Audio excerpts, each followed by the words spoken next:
16 डिसेंबर 2024 सोमवारला उपविभागीय कार्यालय दर्यापूर येथे HD यांच्या मार्फत देवेंद्र फडणवीस यांना निवेदन देण्यात आले। यामध्ये परभणी येथे झालेल्या संविधान प्रतिकृतीचे अवमान संदर्भात हिंसाचार उफडला। यामध्ये पोलिसांनी अतिरेक करून काही गाड्यांची तोडफोड केली व आंदोलन करताना कॉम्बिंग ऑपरेशन करून निरपराध आंबेडकरी कार्यकर्त्यांना पोलिसांनी मारहाण केली। यामध्ये सोमनाथ सूर्यवंशी भीमसैनिकांचा मृत्यू झाला। ही अत्यंत धक्कादायक बाब आहे। पोलिसांना अटक करण्याची आणि न्यायालयात पाठविण्याचे अधिकार असताना मारधोडीच्या आणि तोडफोडीचे अधिकार कोणी दिले? म्हणून मुख्यमंत्री देवेंद्र फडणवीस यांनी या पोलिसांवर मनुष्यवादाचा गुन्हा दाखल करावा व आंबेडकरी कुटुंबाला न्याय देण्यात यावा। याकरिता वंचित बहुजन आघाडीतर्फे दर्यापूरला निवेदन देण्यात आले। यामध्ये वंचित बहुजन आघाडीचे जिल्हा प्रमुख संजय चोरबाजार, वंचित बहुजन आघाडीचे सचिव अशोकराव दुधांडे, तालुका प्रमुख सुरेंद्र तायडे, सुप्रसिद्ध राहुल जामने, अंकुश वाघपंजार, जिल्हा प्रमुख युवक आघाडी Vidyasagar Wankhede, Sanjay Gawande,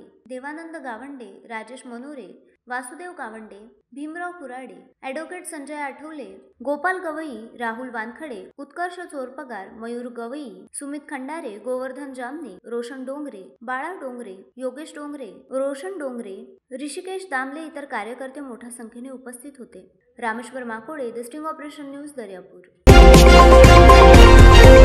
the sting operation news, सत्याचे दुसरे नाव, अन्यायावर लेखणीचा घाव।